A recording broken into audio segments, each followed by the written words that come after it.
What's up, everybody? Welcome to PSI Love You XOXO, episode 49. I'm one of your hosts, Greg Miller, alongside the new face of video games, the Cyberpunk himself, Blessing Adeoye Jr. I like that you're back again with the Juness shirt. I appreciate it. Two Looks shows good in a on row. you. It's chilly. It's winter. You know what I mean? It's got to be in the low 60s here in San Francisco. Boo, I'm chilly. I need a sweatshirt. You know, California ruined me. How are you doing? I'm good. How are you, Blessing? I'm doing good. I'm very tired. I was going to say, how tired are you, right? Yeah. Of course, if you didn't know, ladies and gentlemen, right now, youtube.com/kindafunnygames, the Gamescast podcast feed, it's our review of Cyberpunk 2077. And when I say our review, I mean Blessing has played and beaten Cyberpunk 2077. We only got one code. He's the one who played it on PC, and he had it. You got it last Monday. So you had as of recording. Oh, Tuesday? Yeah. Jesus, okay. So you had less than a week till right now, till review embargo, let alone the fact that we had to record it obviously ahead of time. So we recorded on Sunday. So you had to beat a game that is Cyberpunk 2077, arguably the biggest RPG of the year. Sorry, Persona 5 Royal, but you understand what I'm saying. Barrett, don't get me. And I'm saying that you only had Tuesday through Sunday to do it. Yes. A game you've waited years for. Yes. How much did you sleep? Honestly, thankfully, if by the time people make it to this episode of PS Love You, they probably already know that the game it took me 28 hours to beat. And for me, I was trying to pace out my time. I didn't necessarily expect to beat it when I first started playing the game. I was expecting the review to be more so like a review in progress.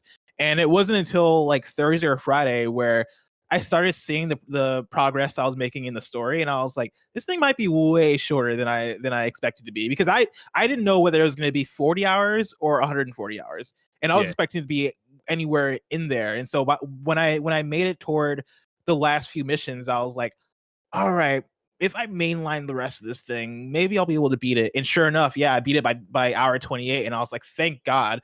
And that said, I still kept playing past that, because I think the core of the game goes way beyond the main story. But with that, I was able to pace myself pretty well. I committed to doing 6 hours a day since Tuesday. And that weirdly enough, that helped out a lot. I was like, all right, if I just commit to these hours, I should be good and not destroy myself. And I'm tired, but I'm alive. I'm here. I made it. I think you get to know one of those. I think few of the video gaming populace gets to know in the general sense, right? Of that relief of today, where it's it's over. You're literally Frodo at the end of the movie, right? It's over. You've gotten it. The review's out. You hit your embargo. Everything went well. Yeah, I feel for people who are doing guides and wikis and stuff for this game, because it is huge, and that also means that it's not over when the embargo goes up. I mean, it's just getting started for Janet Garcia and Miranda over there at IGN, right, on the guides team. I mean, codes were sparse, to say the least, in terms of who was getting what. So I'm sure even if they have some, they don't have the entire team taken care of, because you have to take care of the reviewers. Yeah, and I'm in a very blessed place where, thankfully, because the game, no pun intended, because the game was only took a decent amount of time to finish, I get to finish the game, and now I'm in a place where I want to replay the game. I want to play it again with a different play style and actually enjoy it at my own pace, and actually go through and do way more of the side content. And I have that option now, which I know for me, I was complaining earlier today about the review, how the reviews are handled, because I don't think they were handled the best for a game that's so massive. I don't think 5 days is an adequate amount of time to review Cyberpunk 2077. Agreed. But for me and the way I played it and the way I reviewed it and for the way we make content, I think I'm in I was in a way better position than I could be in terms of covering this thing. Sure. Ladies and gentlemen, don't think that's all the Cyberpunk 2077 there is to talk about today. We'll be answering your questions. That's right, your spoiler-free questions about Cyberpunk 2077, because this is PSI Love You XOXO. Each and every week, Blessing and I come to nerd out about all things PlayStation, and you seem to like that. If you really like it, head over to patreon.com/kindafunnygames, where you can get your questions on the show. You can get your PSN profiles judged. You can get the show ad-free. You can get the show with the post show we do each and every week. And of course, you can watch live as we record it. Embargo's pending, of course. Just like the Lou is, Griffin Fennell is, Rex Zor is, Parker Petroff is, Madeline is. You could be just like them on patreon.com/kindafunnygames. You can even go further and be a Patreon producer like James Hastings, Sancho West Gaming, and Julian, the gluten-free gamer. Of course, if you have no bucks tossed our way, it's no big deal. You can go to youtube.com/kindafunnygames each and every Tuesday morning for a brand spanking new episode. And of course, podcast services around the globe each and every week, like I already said. But it's kind of like I was going to say weekday because I'm used to doing games daily so much. Housekeeping for you. There's only one more PS I Love You XOXO after this in 2020. That's right. We are taking 2 weeks off at the end of the year for holiday break, meaning that next week is your final PS I Love You XOXO episode 50 of 2020. Well, we doing anything special? What do you want to do?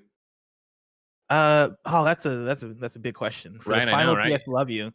We could come up with some PS I Love You XOXO awards. You know what I mean? That'd be Just fun. PlayStation awards, like the best definitive, Award. the definitive best PlayStation game of 2020. Sure, yeah, you Yeah. know what I mean. Yeah, but like, how Do that kind of contested is that? You know, Pretty contested. I mean, you know. Do you think it's not? not really. You don't think it's what you think? So you think it's Last of Like, Us? how do we? You did How, I mean, think how do we we're voting define Last of Us? PlayStation game? Because like, are we talking mean, about like PlayStation published? I or think game you that say came out it on and PS5? immediately. Well, this is the show next week. See, I think you're Okay. starting next week's show here. We're doing PlayStation. We're doing the first annual PS I Love You XOXO year-end awards for episode 50 next week. Look for me to update the submission doc on patreon.com/kindafunnygames in the coming days with different categories we come down on to figure it out.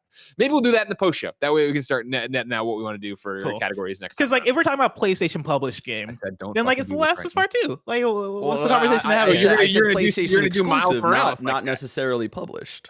And he's coming in off the roast with Persona we- 5 are we Royal. Right? gonna Remember act- how many times? Every time you forget about Persona 5 Royal Blessing and you're like, oh, maybe. Yeah, but is that's not what you PlayStation published. But again, it's PlayStation point. exclusive. It's not on any Well, other in that console. case, the answer is Final Fantasy VII Remake. Oh, we got to have this conversation. We'll do this in the post show. Don't start now. It's crazy This because is the Persona 5 Cyberpunk Royal show. is still the best reviewed game of 2020, even with Cyberpunk out. You know, it's crazy. And it's crazy that you guys are sleeping keep on forgetting Patapon about 2 Persona 5 Remastered Royal. coming up this year finally. You know? Yeah, Persona 5 Royal might be the answer. Yeah, There that's a we good fucking point. go. It's already started. That's a very good point. Ladies and gentlemen, of course, remember that this Thursday are the Game Awards. That's right. They will be live. We will be live reacting to them. Twitch.tv/kindafunnygames. The show itself begins at 4 p.m. Pacific time. We'll be live before then, so you can come watch with us. Twitch.tv/kindafunnygames. If you want to watch it on your own and then watch us freak out about whatever the hell we're going to end up freaking out about, you can catch the recap on youtube.com/kindafunnygames later. Today we're sponsored by Legend of Bumbo. It's available now on Google Play for $14.99, and Play Pass holders can play it for free. And our other sponsor is Gabby, but I'll tell you about both of them later. For now, let's begin the show with topic of the show. Blessing. Greg. It seems like Cyberpunk 2077 has been bearing down on us for years, decades. It's finally here. It's this decade. week. Come hell or high water, it's coming out. You have played it. You have beaten it. Your review is up Yes. on the Kinda Funny Games cast, of course. You can go get in-depth conversation there as me and Tim just grill you for an hour and change about what's going on in this game and what you think about this game. But of course, today as we record this, Monday, the 7th, the review embargo is up. Everyone's reviews are going on right now. All sorts of commentary out there about the game. You know, I thought Jeff Grubb over at GamesBeat has a great review where he gives it a 3 out of 5, but he's very good at being like, here's where it fell short of my expectations, but here's why it's still a good game or a great game even. And then, 9s all over the place from like IGN and stuff like that, Game Informer. Those reviews are out there. People were obviously quick to read them. They were watching our review and all that stuff. I thought today, PS I Love You XO could be best served by diving into that's you, ladies and gentlemen, your Cyberpunk questions, if we could get there and answer them for you. So again, people wrote into patreon.com/kindafunnygames. I went through, got them. These are the questions that were not answered or expanded upon, I feel, in the review itself. If you're like, hey, I submitted a question and it didn't get read, chances are you didn't watch the full review and it got answered there, because I think that's very important. However, bless people are watching right now, listening right now, driving their tractors, driving their vans full of nuns, trying to get them over, trying to get Sister Mary over there to the university hospital for a screening. You know what I mean? Mhm. They haven't caught the Gamescast yet. So Yes. in a quick synopsis, how long did you play Cyberpunk 2077? What did you play it on? And then what's your Mhm. your summation of the game? Yeah, I played it for about 30 hours. I played it on PC because those were the only Ooh. the only codes that they provided. I wish I played it on PlayStation, though. I'm trepidatious about what the PlayStation version is going to run like on PS4. But that's a later conversation. I'm sure somebody wrote in a question about that. Mizuki. No, well, we're gonna get to Mizuki's question, but yeah, he did write in about that. Yeah, sorry, go ahead. So like I mentioned on Gamescast that I took down like a lot of notes while playing the game, and I was thinking about reading a summation that I actually wrote down during the weekend as I was trying to gather some of my thoughts, but I ended up not doing it on the Gamescast because it just didn't feel appropriate at any time. I do have like a quick not even a quick. I have a paragraph that I wrote that would pretty much sum up my thoughts about Go for it. Cyberpunk that I'll just read here. Ladies and gentlemen, from kindoffunny.com, this is a reading by Blessing Adeoye Jr. In a lot of ways, Cyberpunk 2077 is Red Dead Redemption 2, which I'm going to pause there and say I feel like I haven't read every single review, but I wouldn't be surprised if this is a constant comparison that people make. And so I feel like I'm going to say this, and this is probably going to be one of those ones of like, you know how people say like this game really makes you feel like X character. I feel like this is going to be this of Cyberpunk, of people keep comparing it to Red Dead or other similar open world games. But to continue, in a lot of ways, Cyberpunk 2077 is Red Dead Redemption 2. Preference is going to dictate a lot about how people receive this game, but ultimately, so much of what it does is of a masterful quality, even though there's a lot that I can point to that I personally wish was better refined. That said, I am hooked on it, and I want to play this game forever. It's the world that stands out. It's a world that even though at some points feels too edgy or too eager to be badass, it's a world filled with stories, characters, moments, unique environments, new tidbits of lore, personalities, things to do, things to look at, and avenues through which to build V. The depth of content continues to spiral and encourages getting lost in a world, and that's hard to take away. Granted, there being plenty here to pick apart.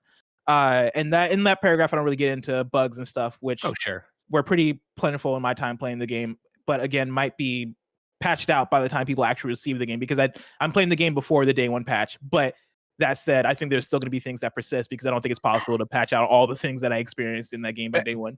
And that's how they get you sometimes. Where like, oh, there's a day one patch coming. That's what they'll tell reviewers, right? And oh yeah, there's a day one patch coming. It's like, all right, cool, but like, there's no possible way you could fix all of this, right? Mm-hmm. Like I've seen Gene Park talking about people walking backwards and stuff on stairs and all these different things. You were talking about the stand-ins being there when you're trying to talk to a character, an NPC or something along those lines. Like, so that's still gonna be there on launch day, I think.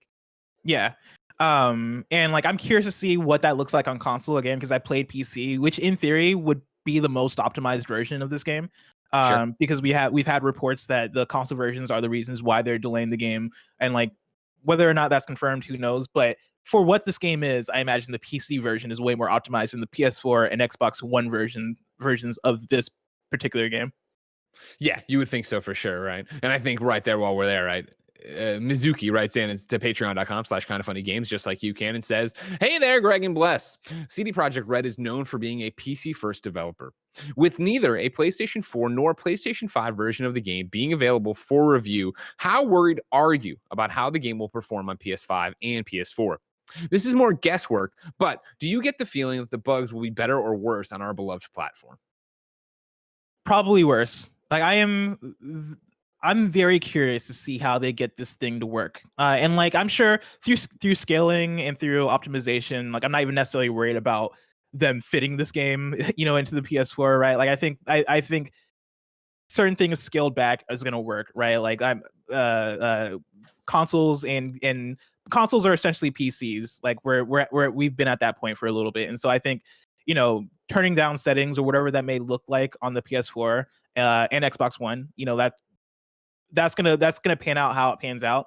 But in terms of bugs, I don't know what this thing is gonna look like on PlayStation. I can't imagine that it runs that well. Like if I'm experiencing these bugs on PC, the PS4 version cannot come out and be immaculate. PS5 version maybe, like who knows? But that's next year. And I think I now understand why they might be delaying this thing, the next gen versions of this game to next year, and not trying to get those versions out, because I'm sure to some extent those versions probably work. But I think for them, they probably want to make sure that those versions are up to standard with the PC version, so that when the PS4 version, the PS4 and Xbox One versions of this game come out and are experiencing these different things, they can point to, hey, the next gen version has all these fixes. The next gen version runs the best on consoles, and the next gen version are the versions of this game that you want to get. I'm terrified for this week You mentioned at the top of it, and I'd love to get into it a little bit with you, like how tumultuous, contentious this review period has been and the decision CD Projekt Red has made on it, right?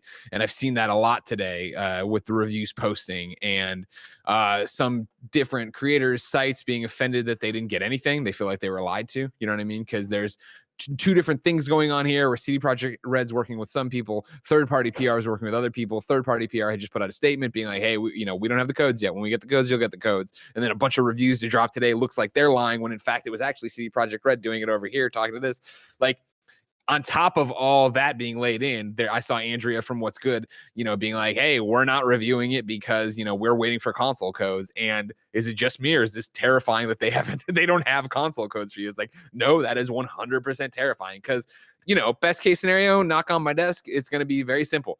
The console codes are going to get here. It's going to be obviously look different than the PC version, not be as sharp, have frame rate, whatever, yada, yada, yada. Yeah. But it's going to be pretty much the same thing and it's going to be fine. But if that's the case, why aren't those codes out there? And as someone who deals in review code all the time, I could totally understand if they were like, hey, we have Xbox and PC code. PlayStation's going to be a little bit closer to launch. That happens all the time, just for the way for some reason PlayStation works in terms of giving out codes. That happens all the time.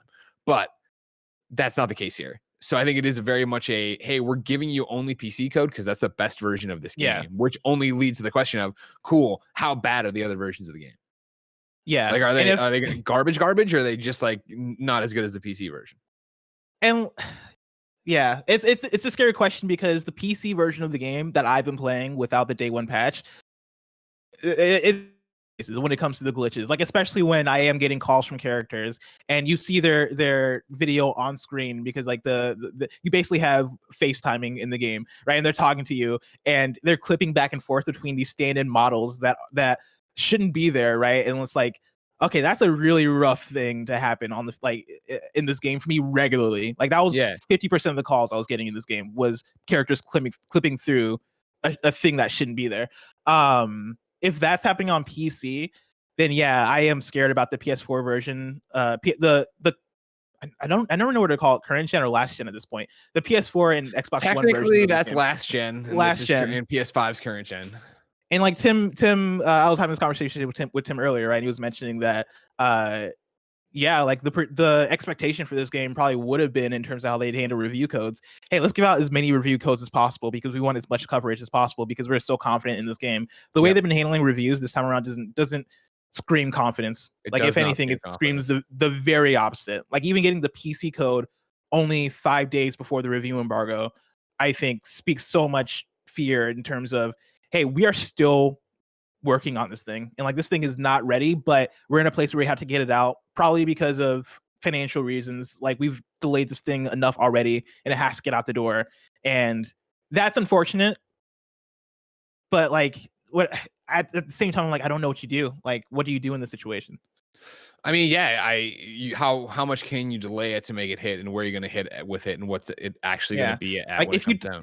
If you delay it again, does that then lead to how much does that fix the game? Like for a game that you already delayed, how many months has it been? Like 7 months. Like delaying it into next spring, does that allow for a better game, or does that then lead to more crunch and things shifting and changing and being able to fix certain things, but the game overall still being in somewhat of the same state that it is now? Like how much of that stuff are you able to churn out, and is it worth it? Do you think? I know this is something we usually say for a multiplayer game, but do you think that early access would have solved this? Hey, we're selling it and it's coming out this day, but guess what? It's early access. It's coming in hot. It's going to have a bunch of problems. We're going to, continue to work on it throughout the next 6 months, and eventually you'll have a completed version.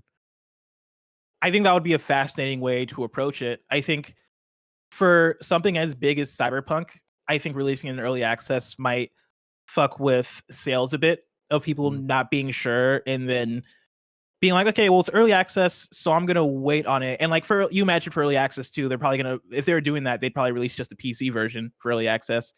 Unless maybe, let's theorize in a case where they are releasing the PC and console versions, right? Call it early access. I think that enough people would be like, well, fuck, I'm just going to wait for the final version. And then conversation happens. And then maybe it doesn't live up to what people are expecting. And then that causes a dip in sales because people, there are a lot of like oh man, this game might be too short, or oh man, I don't necessarily love what I've heard about the characters, or oh man, it Sure. seems like this game is still buggy. Like I think those conversations would be persistent in a way that might turn people off by the time they'd actually end up picking up the game. That for CD Projekt Red, in terms of making sales, it probably wouldn't be worth doing it. Speaking of hurting the sales, Bandwagoner writes into patreon.com/kindoffunnygames and says, I recently picked up a PS5 and have a bunch of launch games in the backlog, plus the PlayStation Plus collection. I'm planning to catch up on all of them. I've been looking forward to Cyberpunk, but I wouldn't say my hype levels are at a full 10 out of 10. My question is, do you think it makes sense to wait until a dedicated PS5 version of this game is available, which hopefully will have seen a few rounds of patches and system improvements, and just do my best to avoid spoilers in the meantime? Or is this one of the gaming achievements of the year that should be played ASAP? Thanks for all the great content this year, Bandwagoner. If you really want to play this game on console, I'd say wait and see what reviews are, and see what people are saying about the game when it comes to current gen. That's the thing, is they got Or around last it, gen. right? Is it even going to be like our reviews? Like, this is always the thing that I always talk about with, like, you have to, again, I hope, CD Projekt Red has done. We always talk about what a great developer they are, and they, that they're, they gave away all the stuff free for The Witcher 3 and yada yada yada. And granted, there's we're not going to crunch, we crunch. Different argument for what I'm saying for the years of what you've heard about them, right? But it is, so you hope and just pray that, like, yeah, no, it's fine. It's just it's coming in hot. They're waiting on a patch. They really don't have codes. Yada yada yada yada yada. But it is that idea of, like, this is how you play the game and how you play the system. Where, guess what? Today, all the reviews are up, and it is a 9.0, right? What is, I saw the Metacritic earlier, it was 91. I'm not sure if it's still there, right? It's super high, to say the least, right? You've made that impression. You've made that news. Congratulations. It does not behoove. I can't wait to see when we get console codes. Because technically, if I got a console code right now, I could play it and immediately go to Twitter and be like, I'm playing it, dude, and it is not running well, right? Like, a review embargo's up. I can say what I need to say about it.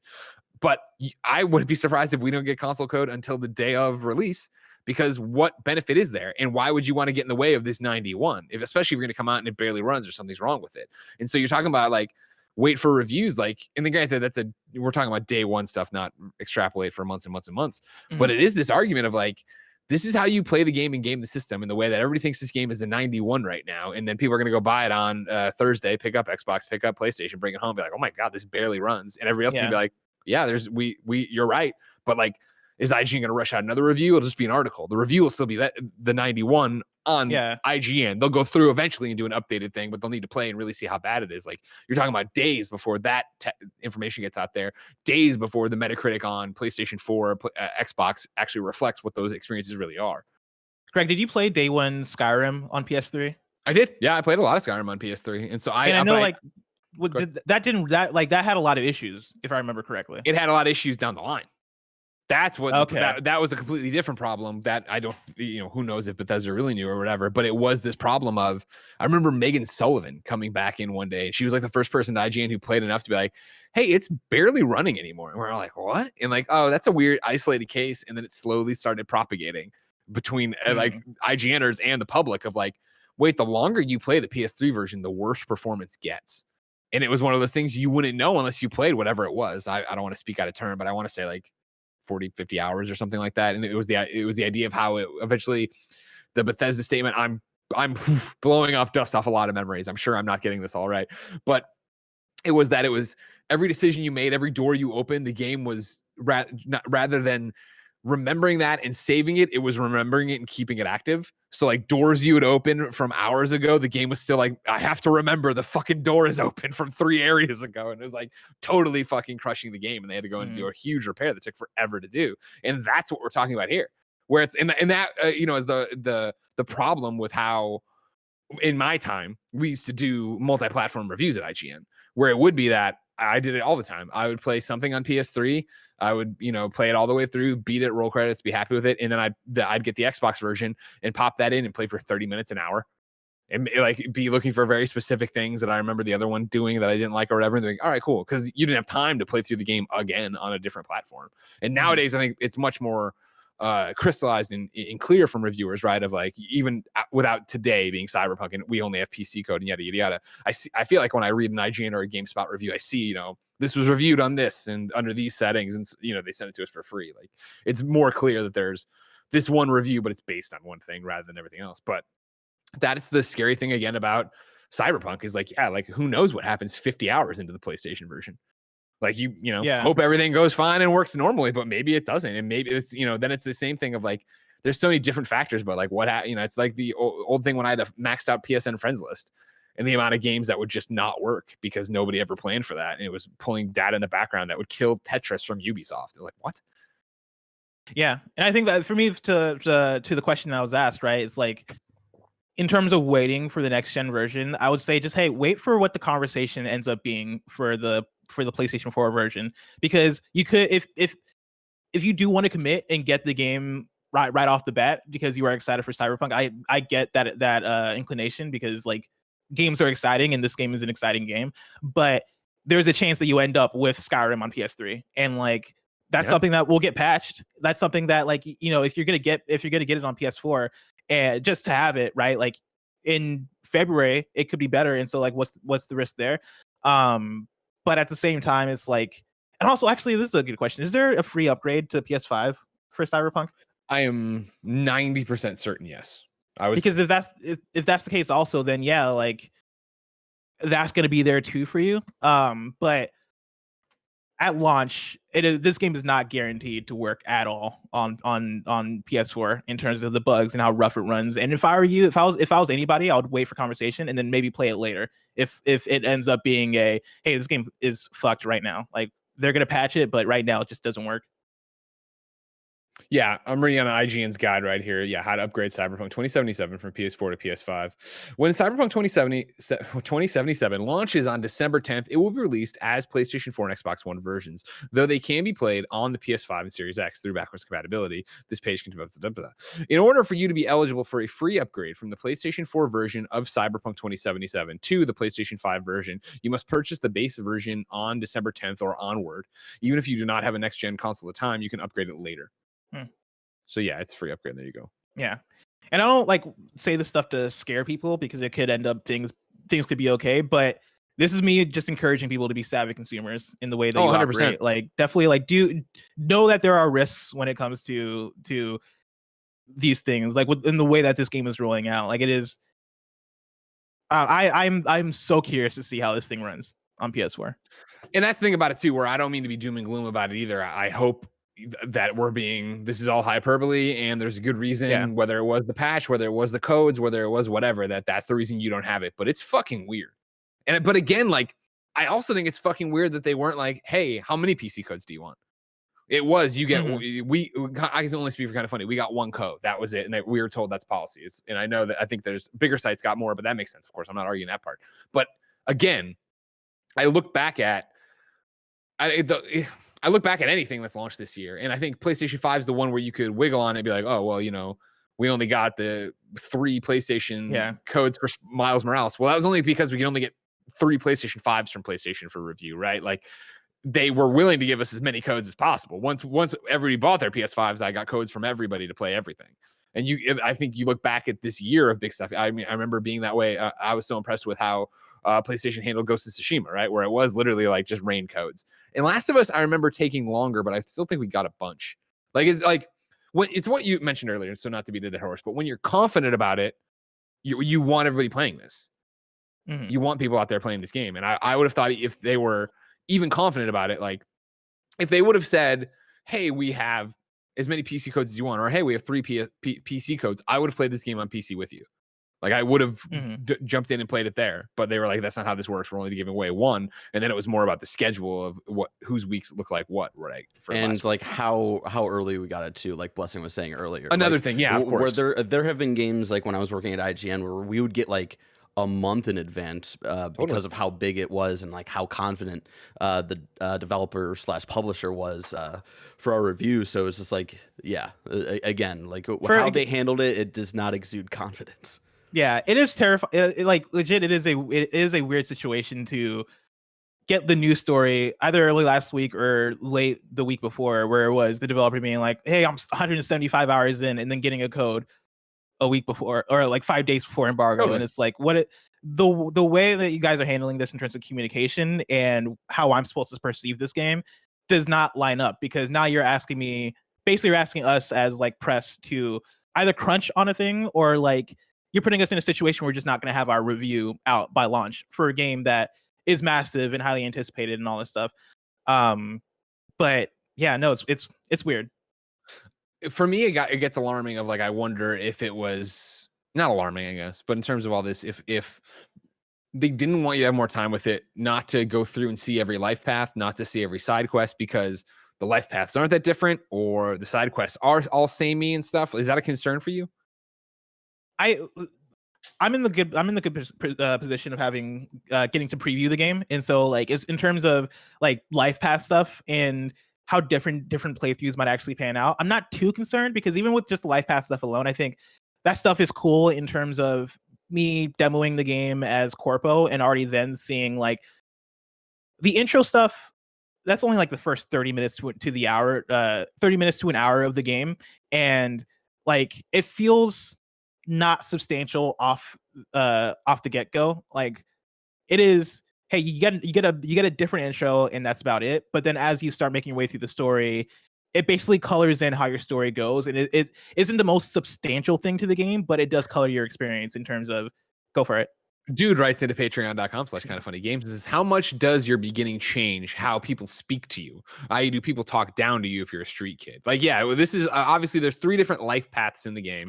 It sets you in a different setting. We talked a bit about this, but like to bring it home in a different way, like, is it what you're talking about? How is it just coloring like how I felt choices in The Walking Dead colored the page, but we still have the same coloring book page in the end? Yes. Yeah, and that's basically it. Like I didn't really get the impression that me being a street kid dynamically changed the outcomes of certain situations. It more so felt like a role-playing tool in order for me to come into this world and be like, ownership. I'm that kid from the streets, and I know like I know certain people. I'm talking. What did you say yesterday, right? Like I don't fuck with cops or something. Yeah, I don't fuck with cops. I don't fuck with big corporations. And that was like that's how I played the game, where I would get into confrontations with people that were these corporate dudes, and I'd be like, yeah, no, I'm not siding with you, or I'm not fucking with you because I am from the streets and I'm a mercenary, and that's how I roll. Whereas if I was a corpo in that situation, I'd be more likely to, I think that character probably would have spoken to me in a specific way, and I probably would have had the dialogue option of being a corpo and me like relating to that guy and being like, hey, I know where you're from. I know your boss. We're the same age. Like we're from the same world, and that would have affected how I would have played that choice. And so like, you know, I think that stuff works out pretty well, and I enjoyed playing as a street kid. But to come back to your what you're saying as far as like, you know, is there a fear in terms of not having enough time in the game actually leading to like the misconception that there is that actual point to where it doesn't feel like it is expansive? And I think there is a bit of that. Like rolling the credits on this game didn't make me feel like I had my full experience. Like I still feel somewhat like I've barely scratched the surface of what's there in terms of content in Cyberpunk 2077. Mhm. And on one hand, that is very exciting because that means that when I boot the game back up, whether that is on PlayStation to do a repeated playthrough, or whether that is me jumping back into the open world on my save to go through and clear some open world stuff, that means that there's still so much content waiting for me that I'm going to get to enjoy and have fun with. On the other hand, like, yeah, there is that thing of, I mentioned this on my review that I did, like what I refer to as the basic bitch playthrough, where I was the gunner, I was the tech gunner, and so I put all my points into body and reflexes, and some points into technical ability, which means that I am good with guns, I'm good with heavy guns, pistols, but I'm also good with tech, meaning that tech weapons is the way to go for how I'm gonna play. And it'd be nice if I had way more time to do another playthrough and do it as an entirely different setup, to be like, so I can confirm that the game truly feels as flexible as it is presenting itself, because it is presenting itself as very flexible in terms of that stuff. And that part of me is like, okay, well, hopefully that stuff pans out. But yeah, another part of me is like, well, for me and how I reviewed this game, I reviewed it from my own personal experience, and so I'm not too. It's not like I didn't really give the proclamation of like, oh yeah, if you level up all the way in this specific stat, this is gonna blow your mind, because I don't know, but I get that perception from it.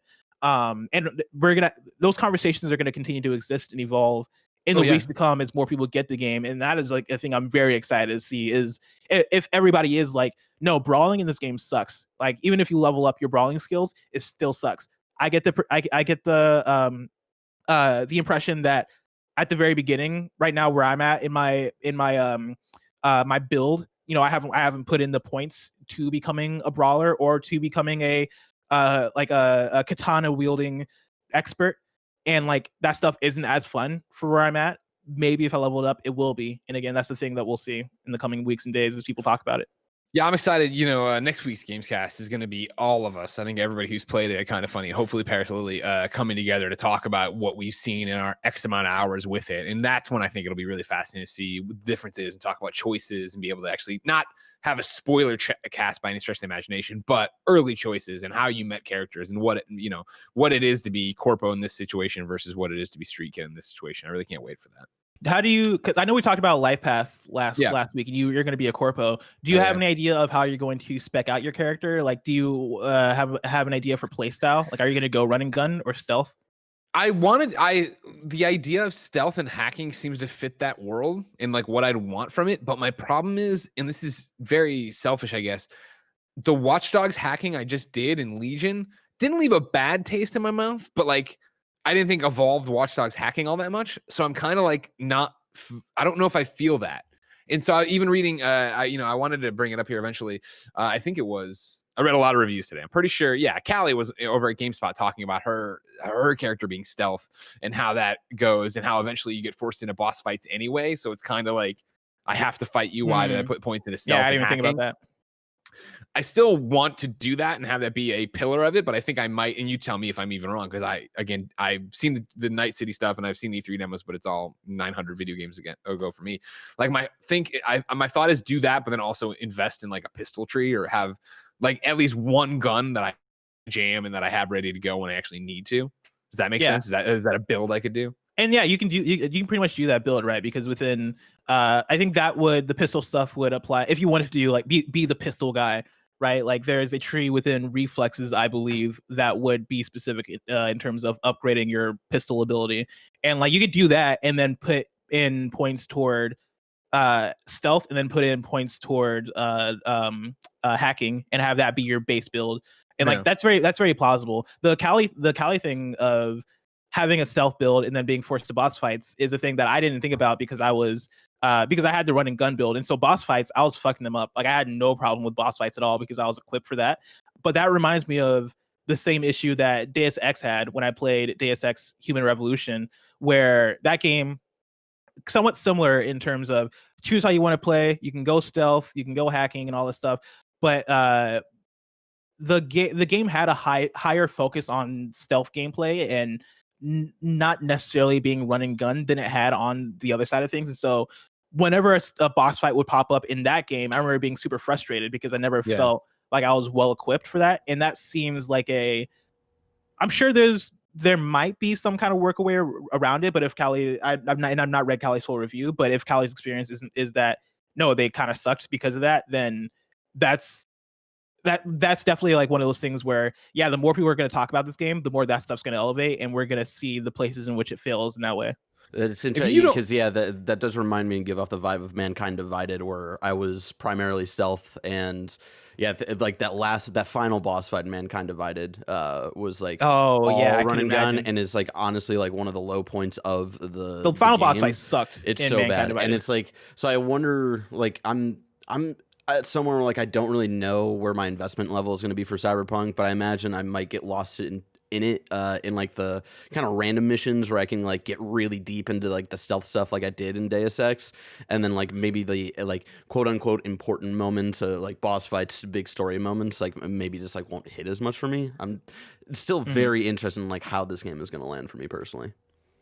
Let me give you, I had Callie's review open because I actually wanted to read from it to talk about side quests, but her thing about side quests, if you go far enough, leads into what I was just talking about, boss fights. So I'm going to read the first 5 paragraphs here, and they'll go quick. Don't worry, everybody. And Blessing, you've been talking nonstop, so don't worry about it. Again, this is Callie over at GameSpot.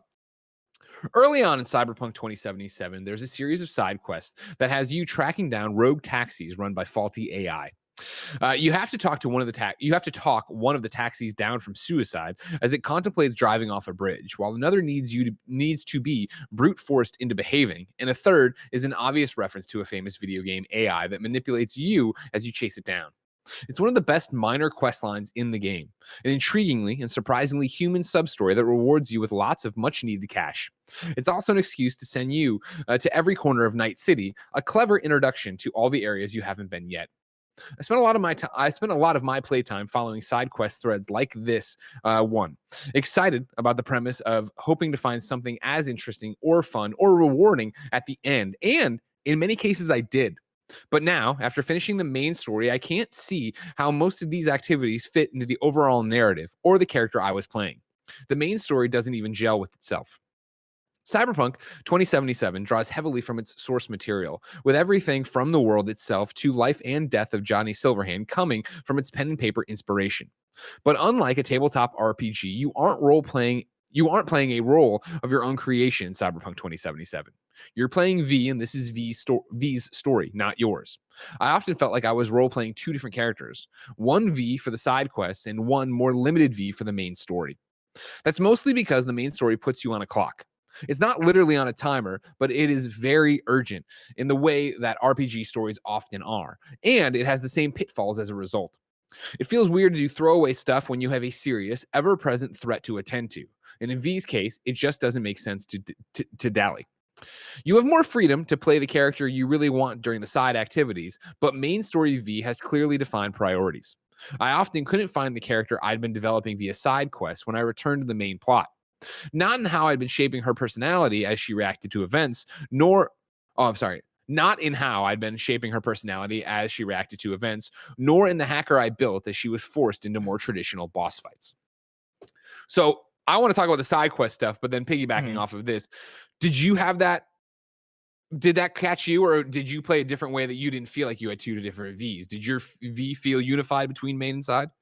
I see exactly what she's saying, and I agree with so much of what she said there. There were points where I felt like there was kind of a disconnect, especially like with my there's one specific like major character that you have a relationship with in the game, and the last side quest I did before going to complete my the overall game, I had this cool character moment with that character, and I was like, oh snap, me and you just built like this cool thing, and like we're like super close now, and like it was this, we're boys. It was this very special moment between us, and then I go into the final mission, and basically I'm making specific choices that then kind of piss that guy off, and it's like, well, we in my mind, for my character, for my V, I was like, we were just cool, and now like we're not anymore, and I feel like there is this kind of weird disconnect between what I just did in the side story here, and how that's not lining up with my ending that I'm going with, that I feel like for me makes sense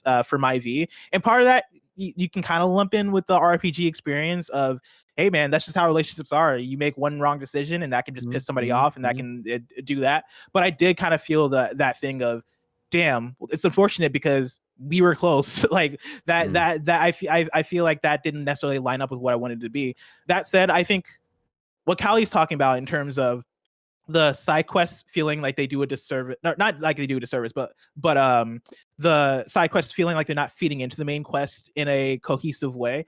I kind of feel like that is because it feels like it is the opposite way around, where I think the main quest does more to serve the side quests than the other way around. And so like there are moments where I do a side quest and I am going to I am attending like this doesn't happen, but I'm gonna say a quinceañera. I'm attending a quinceañera for a character that I met during the main story as a side quest, and like it is this moment of being like, man, it's nice to see these characters come together and celebrate this character who I've had this relationship with in the main quest, and seeing this come to fruition.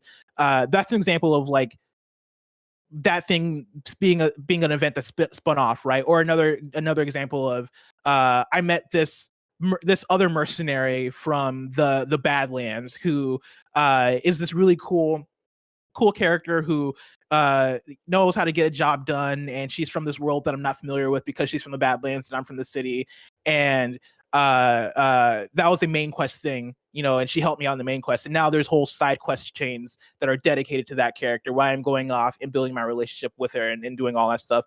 There are so many moments where you are jumping off from the main quest to go see that stuff happen that I understand like it feels like the priority is just in a different place in terms of the purpose that the main story holds in the overall game. Like the side quests feel like the side quests feel almost equal, if not more important to your experience than the main quest. So then let me bring in Madeline's question and then add some of my own flair to it. All right. Madeline wrote into patreon.com/kindafunnygames and says, "Hey, Blessing and Greg. The thing I loved about Witcher 3 above all else was the story and the pieces of lore that had me enthralled. Every side quest had a super interesting and world building story that had me hooked. Does Cyberpunk's storytelling and world feel that way to you?" And so before you dive into that, because you just talked a little bit about main quest, side quest, pulling from Callie's review and even Jeff Grubb's, right? Where what I like about both of their reviews is they lead into things where I feel like there's going to be a but. Like, this is really great, but and then granted, different reviews and everything else. For me, there aren't. Like where Callie was talking about, like I spent a lot of my playtime following side quest threads like this one, excited for the premise and hoping to find something as interesting. And I was waiting for the but I don't. And then she goes, in many cases I did, right? Like, is the way they're framing this, is it accurate to say that the main story is just another thread? The side quests are a thread. This is a thread. Like it is about existing in this world and seeing all this through. Yes, I would say 100%. Like the main story is probably the biggest thread, but it is just another thread in a game that is filled with multiple threads of quests to go on. That said, Callie is 100% right in terms of the urgency thing. I think yesterday I made like the small comparison to Breath of the Wild in terms of when the game opens up and hits you with all this different shit to do, it really does feel like it is inviting you to play it in your own way and go about quests in whatever way you want to tackle them, which I think is really cool. Like there's a point where, and I don't think this is, I'm going to say this is not spoilers because it has to do with structure and not plot or anything, but spoilers for Cyberpunk or Zelda? Cyberpunk. Okay. But like there's a point where the game opens up and then you have like 3 different main quests that you can tackle in whatever order you want. And that's like kind of that kind of feeds back to my example of the way the game kind of encourages you to tackle it in whatever way you feel is appropriate. That said, I was making my way towards something and the urgency of the main quest does a disservice to that, because it does feel like there is a timer that isn't literal. Like there's no point in which the game is like you have to do the main quest, but for what the main quest is, it feels so important to who V is as a character and what is going on in his life that it feels, once you start doing side quests, for me as a player, I'm like, okay, why would I be doing this when this thing is so important? And like that's one of those things where you kind of have that dissonance between it being a game and it being like, hey, do whatever you want, and it being this role-playing experience of I'm V and I gotta take care of this shit, otherwise shit is fucked.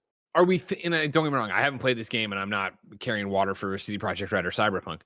Is it that we're just thinking about this in the wrong way? Because everything you're saying gets me so excited, and for me sounds like, yeah, I'm going to plow through the main quest, but I won't have the normal problem I have in an RPG where when I tried to do all the side quests, I eventually, and depending on what game it is, like Witcher, all the side quest stuff broke me, right? Because I tried to do it all and then I was like, I just gotta go on to something else. I feel like lots of times I'll beat a game, and if I'm not going to platinum it, I've beaten it, and sure, I have side quests, but I start playing them, and they are just like, oh, get my wallet or fight this guy or whatever. I'm like, why would I do this anymore? If the main quest is just a bigger side quest, and I see that all the way through, and it's like, cool, woof, the sword of Damocles isn't over my head anymore for whatever the MacGuffin was that was pushing me through for Golden Path. Now I just get to exist in Night City and go do all this other shit. If they're missions are as good as like Callie's making them out to be in terms of a Greg Miller thing of like, fight these taxis. Is there something cool at the end of the rainbow? I think it's Jeff Grubb's review talks about like it's like a blockbuster. It takes you to all these cool different settings and all this, you see all these cool different visuals. There's always something cool at the end of these quest lines. For me, I don't care that I've already beaten the main path if I'm still going through and doing cool shit. Does that make sense, or am I off base? Yeah, I think that makes sense, and that kind of comes back, and for me to kind of go more into it, I feel like could classify it to some people as spoilerish, and so I don't really want to. But in the way in which the game kind of handles like finishing it and finish the main quest and what that means for the implications of what's going on for you and your character in the world, it doesn't necessarily lend itself to supporting that idea of, cool, once I finish the main quest, the world's still my oyster and I still get to like exist and do all that stuff. Like it doesn't necessarily pan out that way, in a way where you still the world is your oyster from the get-go, or at least like at the very least after that prologue where you start getting all the calls and all that stuff, right? Like the world is immediately your oyster, and you can treat it that way. And I think for both the critique that Callie is giving in terms of the timer stuff, right? In the grand scope, I think is a very like small thing and almost nitpicky, but I think it totally makes sense if you're looking at this game as a narrative experience that is going to be cohesive and is going to make sense in terms of how the game and the story kind of marries itself. But it is also something that you can very much ignore and be like, all right, I get the main story is important and there's a timer and all this stuff, but it's still a game. I'm just gonna go and have fun and do my thing and do all these side quests before I get back to finishing the main story. So with that, one question that like this is of course Barrett Courtney, Sad Boy Barrett on Twitch. He's popping in on the ones and twos. Yeah. Because after reading the reviews and stuff, and the example that you brought up earlier of like having this like best friend moment with the side quest and then a decision you made afterward, reminds me a lot of the robot detective dude from Fallout 4 who I was like best buds with. I had him as my companion the entire game. Valentine, I loved my him. homie Valentine, who made that game way more interesting than it should have been.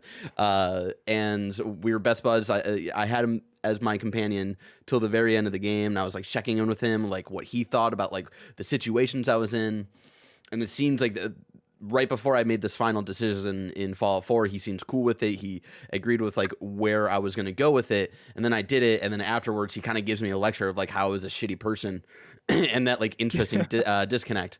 And there's just like something about how people are talking about this game that reminds me of like how some people were talking about Fallout 4. Where like Fallout 4, I remember when it was coming out, some people were saying that it was like, it felt like it was almost developed in a silo, whereas Witcher 3 came out that year and like actually tried to push what RPGs can do and like how they're designed and stuff like that. So is this like understanding like where I'm coming from here? Is this CD Projekt Red's Fallout 4 in a way where like they have been developing this for so long that they've been kind of almost making it in a silo where they aren't really doing anything crazy new, but just doing solid enough things to make an engaging enough game?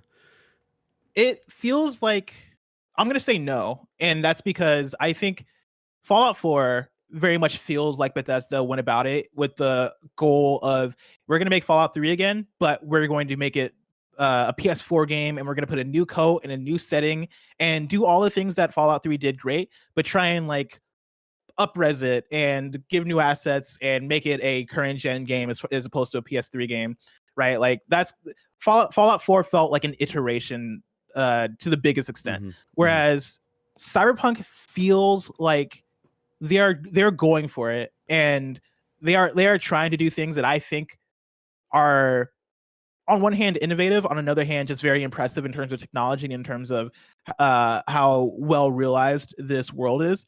But I think in some cases, the ambition that they set out for, I think hampers some of the stuff just doesn't live up in terms of what people might be looking for out of a Cyberpunk game or out of the story or out of like specific parts of the game. But then other parts I think do push things forward in terms of like we're talking about side quests, right? And how much people love the Witcher 3 side quests. I think the side quests are awesome. I 100% agree with Callie. She was describing one of the side quests, and the one that she was describing is also probably my favorite side quest in the game, where you are going through and talking to these different rogue AIs and are trying to figure out like what is going on with this whole system. And that side quest had such like fun personality, cool moments, fun bits, and a conclusion that to me made me fall in love with this character that I didn't realize I could fall in love with. And like that's the exact stuff that, you know, made people love Witcher 3, but then I think people have that expectation in Cyberpunk 2077, and the game is delivering on that. But at the same time, in terms of overall structure and like these certain things about the writing and the setup and all this stuff, I could also understand why people would be like, all right, yeah, this doesn't live up. Like I know there was a lot of the word salad there, but I know that answers your question.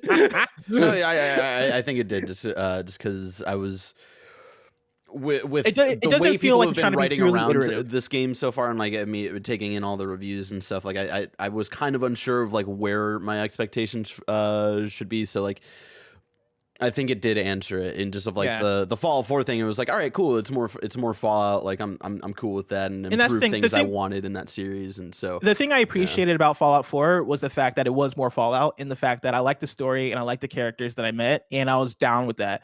The thing I like about Cyberpunk 2077 is, in some ways, it does feel like it is trying something that is ambitious and in some ways hits it, but also in some ways like isn't the perfect game. Like it doesn't Yeah. it doesn't like it.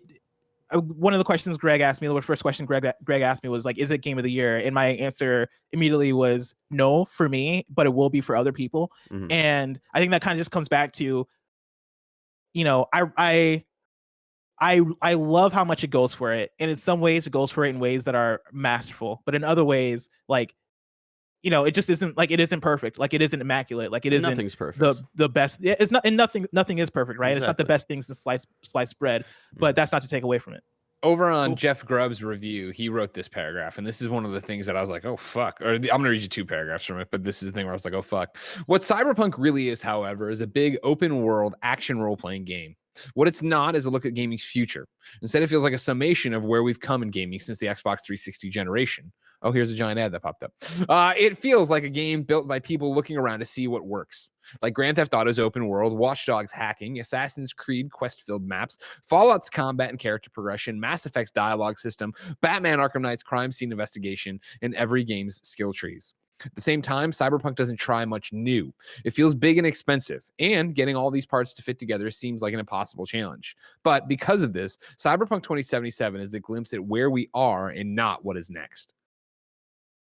I'm fine with that, but I love all those games. I love take all that together and put it into an expensive looking game that's like a world that you want to run around and do. I'm totally down for that, but I understand what he's saying, and I understand what you're saying, Blessive. Like it's masterful. It's not your game of the year. It's going to be some people's game of the year. I think I asked you on the Gamescast, right?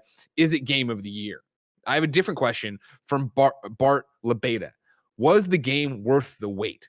Outside expectations are always hard to meet, but did you feel that this game upholds CD Projekt Red's position in the games industry? Oh, that question is going to differ from person to person. Me personally, this is a fun question for me because I've talked about it before, right? Like I liked Witcher 3, but Witcher 3 wasn't necessarily, I feel like, a game made for me because I am not a big You bounced off of that beating it, right? Yeah, I bounced off of it, and like I played 30 hours, and I was like, that was a fun time, but I'm not interested in playing more because that world didn't feel like a world I wanted to live in any longer. Just because fantasy isn't necessarily my 100% my jam. Sure. In that, especially that version of fantasy where it is this high fantasy with fucking griffins and like. Actually, there's some things in that game that I really liked. Like there was like the whole Bloody Baron quest I thought was fantastic. Sure. But yeah, that game didn't feel like it was appealing to my interests in a way where Cyberpunk coming out, for me, coming off of games like Deus Ex, which I'll continue to reference because this is the easiest one, because I feel like this game builds off of Deus Ex in so many different ways. Does it maintain CD Projekt Red's place in the industry as the developers of Witcher 3? Yes. Like for me, yeah, like this is a game that I like more than Witcher 3 just because it more appeals to me in setting and characters and all this stuff. And I want to keep playing this game. I am hooked on this game. I think there's going to be a probably a large group of people that are going to say Witcher 3 is way better than this game. And I think those people will probably be right. Like I think Witcher 3, as far as reception, like thinking back, I think there's so many people. I don't even think like there were so many people that had so many glowing things to say about Witcher 3, and it felt like it was across the board in terms of everybody holding hands with me and like, this game is fantastic. Like this is the best RPG we've played in a long time. It's the best RPG of the year, and those people are right. Cyberpunk doesn't feel like that. Cyberpunk feels like people are gonna take from it what they're gonna take from it, but in terms of technologically what they're doing with it, it does feel like hey, like, yeah, like this is of that same quality in terms of them going for it, in terms of them taking all these different parts from all these different games, putting them together and really building this substantial RPG experience. In those ways, it does feel like the CD Projekt Red, but in other ways, I could see people being like, no, we need the next CD Projekt Red game might have to be a return to form. But again, like it's going to differ from person to person. Well, the biggest part about it is expectations, right? I think we all Hmm. I've talked about it for years now on podcasts, right? That Witcher 3 was CD Projekt Red's coming out party. And yes, of course, there's Witcher 1, there's Witcher 2, and they have a huge audience and a huge fan base and yada, yada, yada. However, Witcher 3 is the one that came to console, was on everybody's map, or it was on the map for everybody, right? It was coming to a PlayStation. It was all over the place. It was in a different league in terms of what that was. However, what you heard was the first two ones were cool and you could bang people in them. Okay, whatever. And then you got this game that was this third person RPG that was doing so much right and so much different and so visually stunning, and caught people off guard because they didn't necessarily know about The Witcher 1 and 2. Their expectations were super low. And so to get into it and see what it actually was, people are like, oh my God, this game is amazing. However, that then jacked up the expectations on Cyberpunk and jacked up the expectations on CD Projekt Red. And so that's the thing of this game that's been gestating for so long, has been talked about for so long, has won how many most anticipated games at E3 consecutively, because people can't wait for this game. But how can you possibly live up to that, let alone get here after so many delays, let alone get here and only put out PC code, let alone get here and only put out so few codes? It's impossible to figure that out. And I think, people are the discourse around it over the next month as people do get their hands on it and really delve into it is going to be interesting. And going out and seeing those different perspectives on it is going to be so important because everyone is going to glean something different from it. Yeah, it's a tough question to answer, especially right now, having only a certain number of people having played the game. Sure. But I as months go and as more people get their hands on it and as there's a wider conversation, I think it's going to be an easier thing to try and point out, because again, for me, like, I really enjoyed this game. I think it's fantastic, but I know that not everybody necessarily will. And so we shall see on that one. Mark Starvagi writes in to patreon.com/kindoffunnygames, just like you can. It says, hey, Blessing. Many reviewers have mentioned during both relatively glowing and scathing reviews of the game that CD Projekt Red does not seem as equipped to represent a diverse Californian city as it does mythical Poland. How did you find the portrayal of gender, race, ethnicity, and the like? I'm coming in assuming the game is problematic, but I want to know what degree it will affect my enjoyment of the experience based on its prevalence and magnitude. Thank you, and love, as always. This is a conversation we had just a little bit on KFGD when me and Tim were going through reviews in terms of how different people are going to have different experiences with this game, given that, one, it is a huge RPG where you can create your own character and do your own quests and do all that stuff.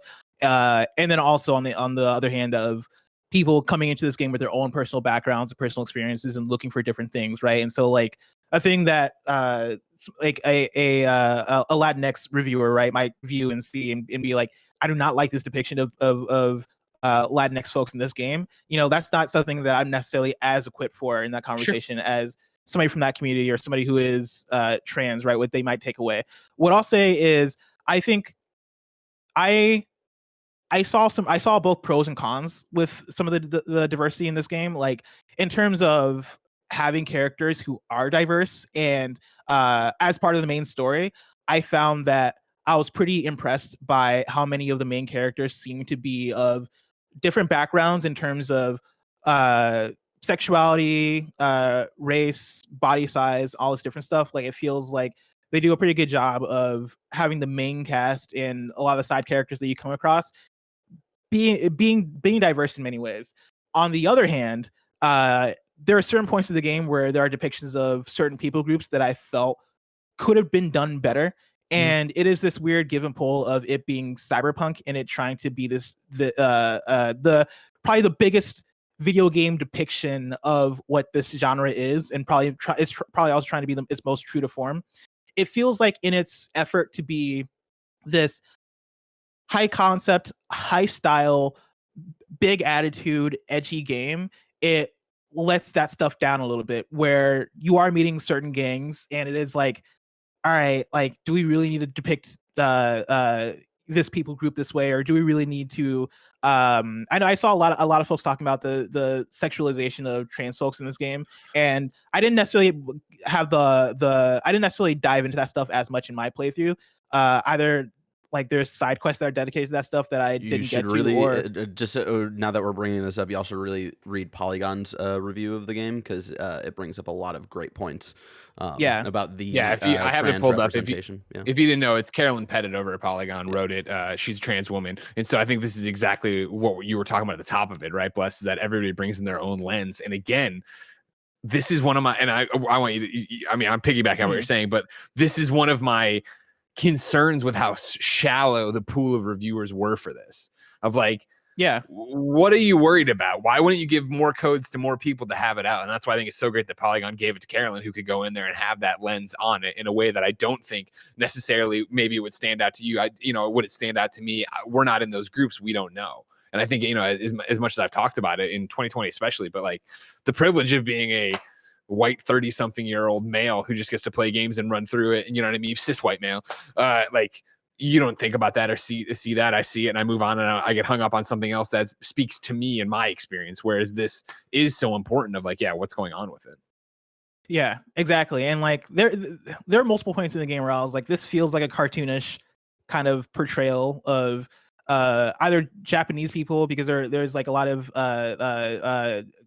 characters that are either Japanese or Japanese American, and like some of that stuff leans in real hard in a way where there are certain scenes where I was like, all right, did y'all really need to do that? Like, does this character really need to eat or go to a certain like food stand, right, in order a Japanese dish, and then eat it and be like, this sucks, right, and like in their Japanese accent, and have it be this whole thing that hey, by the way, this character is Japanese. Like there are those points where I was like, that feels unneeded, and I get that.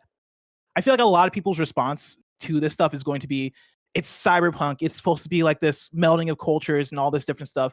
But my response to that would be, it's also 2020, and what does cyberpunk look like in 2020, right? Like in what ways do we evolve a genre and make it more reflective of where we're at now in order to portray a future that is more compelling? And I feel like in some points they missed the mark in that.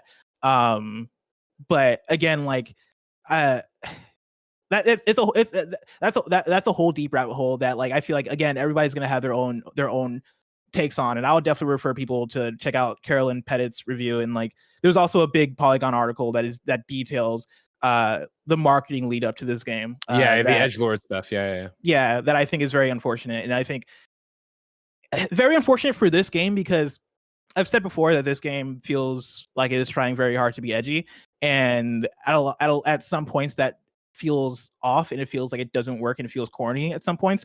But I feel like in other ways, like when you dive into the narrative of this game, there are so many good moments and so many good moments where the writing shines in different characters and different story bits, that it feels unnecessary. It's like, y'all have quality here, and if you guys put the bullshit aside, the quality can just shine. But for some reason, like, it does. I joke about the dildos, right? Because I think the dildos are both hilarious and kind of a big like symbol I can point to of like, what are y'all doing in this game? Why? Because when I got to like one of the ending fight scenes, and I'm fighting like these corporate agents, and I kill them, and like a dildo falls out, it's like, okay, why is this here? Why am I finding dildos in every other building I'm in? And again, it's funny. I'm not taking away from the comedy of it, but on the other hand, it's like, are you trying too hard? Right? Yeah. Like, are you trying to be Saints Row, where Saints Row has the big dildo bat, and it works because that game is goofy? And you wonder if that's the thing, if it's the case of that and them trying to mix in GTA, because GTA is equal parts. Well, I mean, it's a huge, massive, amazing game all the time, right? And a technical achievement, but it is always that thing where it's satire and it's trying to make a point. And I think some of the reviews I've seen about Cyberpunk are, yeah, this is all cool and you're doing this thing, but what's the point? What's the message? Is there a message? It's okay if there's not a message, but you guys made it seem like there was a message. And then is this the message? And what is it all like? How does that all net out? And like, are you just doing these things for weird sake? That's where I want to get into. We're going to have a double question. Fats Beardo was the first to write in, I think, and goes, I'll go ahead and ask the important question. I've heard about the Dawn customization. Is this actually a thing in the game? You've already covered in your review on Gamescast that, yeah, you can totally choose the dick size. There are multiple dick options. So yeah, it's dick size. You can have small, medium, or large. And then there are like type 1, type 2 dick, which is basically circumcised, uncircumcised. And then you can also like just change to a vagina. Oliver writes in, I think, with the question off of Fat's more joking one. Does the in-game penis size have any effect on the game experience? Like, am I seeing, I know there's sex in this game. I know there's nudity in this game. Am I seeing penetration for if you have a dick? Is V fucking people we're seeing? Is it a comment? Are there scenes in a shower that I need to know? Like, what is the point of this? There's not really a point. It's just there to be there. Like in the sex scenes that I've seen in the game and that involve V, I don't even remember. I don't remember seeing his dick. Like I don't recall seeing his dick at all. And this, like, I think, speaks to exactly what you're talking about and what the Polygon article is talking about, right? It sucks that Cyberpunk 2077's edgelord marketing works so well. Yeah, and it's like it sucks because they didn't need that, right? And even the parts where the game goes for that edgelordy type stuff, I feel like they handle it in a way that sometimes it's like, okay, you guys pulled this off because with how stylish and how much effort y'all put into making this world feel full and alive, like I believe some of this stuff. But on the other hand, it's like, all right, did we really need this? Because it's not GTA, like it's not satire. It is this world that they want you to feel invested in, and they want to make it feel like this living, breathing thing. And you're going through a main story that is more serious than not, versus Grand Theft Auto, where you have Trevor and you have Michael and Franklin, who are more serious than Trevor, but still have these moments of levity, and you have the radio stations that are doing these fun bits in Grand Theft Auto, right? That's not really what Cyberpunk is. It is I'm not gonna say it's a serious game, but it is definitely not the level of satire and comedy that they're trying to go for in GTA, and so that stuff doesn't fit as well. Well, there's more to talk about with Cyberpunk, but before we do that, let me remind you, you can go to patreon.com/kindafunnygames, just like the people watching live are, like Bangarang 3000. Of course, over there, you can get it with the post show. You can get on the show, and you can get the show ad free. And speaking of ads, Greg Way, let's hear from our sponsors. The Legend of Bumbo, the prequel to The Binding of Isaac, is available now on Android devices. The cardboard Bumbo the Brave fights all things grotesque in this distinctive spin on a match 4 puzzle game, co-created by Edmund McMillan, who you probably know as the guy behind Binding of Isaac and Super Meat Boy, has partnered with artist/programmer James Interactive to bring you The Legend of Bumbo. You get to play as one of many Bumbos, each with its own unique abilities as they smash, bash, and splash their way through a variety of cardboard monstrosities, giant bosses, and dark personal urges. There's some amazing music in this game by Ridiculon. If you haven't heard this, it's dope. The puzzle-based deck-building roguelike prequel to The Binding of Isaac features a cardboard coin-hoarding character, Bumbo the Brave. When Bumbo's only coin is stolen by a mysterious entity and pulled down into the sewer, Bumbo finds himself facing droves of deranged enemies, lost children, his fears, and eventually the beast that stole his beloved coin. It's a lot. The match 4 puzzle system is presented with an overarching theme of greed and a bit of toilet humor. There's lots of unlockables and a lot of poop jokes, which, you know what? None of us are above. We might want to pretend we are, but I know from personal experience, we are not. Legend of Bumbo, available now on Google Play for $14.99, and Play Pass holders get it for free. Thanks, Tim. Our next sponsor is Gabby. You know you're probably overpaying on car and home insurance. Sure, you'd love to save money, but is spending hours of your own shopping for a lower rate to maybe save a few bucks worth it? Probably not. Do what Tim did and use Gabby. Gabby does all the work for you in just a few minutes. And get this, Gabby customers save $961 per year on average. Gabby takes the pain out of shopping for insurance by giving you an apples-to-apples comparison of your current coverage with 40 of the top insurance providers like Progressive, Nationwide, and Travelers. You just link your current insurance amount, and in just minutes, you'll be able to see the quotes for the exact same coverage you currently have. That's what Tim did, and it turned out Tim already has a great deal on insurance, so he didn't need it. But that's what Gabby's all about. It doesn't mind. Like I mentioned earlier, Gabby customers save $961 per year on average. I bet that'd be nice to have in your pocket. If they can't find you savings like they did for a whole bunch of other people, but not Tim, they'll let you know so you can relax without ever having to worry if you have the best rate out there. And they'll never sell your info, so no annoying spam or robocalls. You're probably overpaying on car and home insurance. See how much Gabby can save you. It's totally free to check out, and there's no obligation. Go to Gabby.com/PS. That's GABI.com/PS. Gabby.com/PS. All right, Bless. Your next question comes. Yeah, let's go here. Billy Laporta has a question, and I think this is interesting. It's piggybacking off the side quest, main quest thing we've been going back and forth with. I'm hearing a lot of shadiness happening with the review codes in terms of how long we had them and all that stuff. Do you think your impressions would be different if you had more time with the game? How would you have played this? Because that's the big question we've already talked about a bit with me, right? Of like, if the main quest is just a bigger side quest, do I want to power through that or do I want to keep going? Like, did you say, you saw the clock, you understood a little bit that you were close. Do you wish you could have just played side quests? Would you have just played side quests? What would you have done with your log? The way I probably would have played this game in a different way if I wasn't on a timer.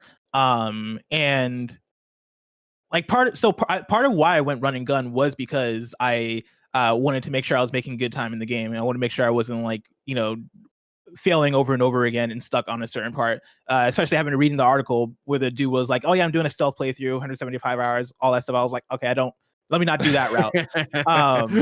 I would have done more side quests. I would have lived in the world more. I would have done actual more role playing in the world if I had more time with the game. That said, having finished the game, I don't feel like I got super shortchanged on the experience. Like, I still feel like I had a full experience having played the 30 hours and beating the game at 28 hours. Like, it didn't feel like a "oh, you fucked up" kind of thing. Because I had a good time just doing the main quest and doing the side quest that I wanted to do. But in an ideal world, I would have maybe gotten around to doing the final quest maybe like 40-50 hours instead. Sure. When you come back on PlayStation, are you going to platinum it? That's a question Jacob has. He says for both of us, and I know we looked a little bit over the list is up on Power Picks. We looked at it yesterday on the review, or maybe the post show for the review.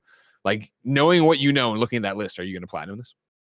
I don't think so. No, because it is a lot of completion stuff, and I didn't necessarily love doing all the side activities in the game. Like, there are gigs and stuff which can be fun, and like those are basically like a hey, somebody's hitting you up just to get a certain job done for them, and they're like random like crimes that'll happen in the world that you can help deal with, and like that stuff doesn't necessarily speak to how I want to play the game. Like, I'm in this game mainly for the story quests and for actually no, that's pretty much it. I'm in it for the quest. I'm in it for the side quests. Like that's about it, right? I don't really want to get so gigs into aren't all the story related.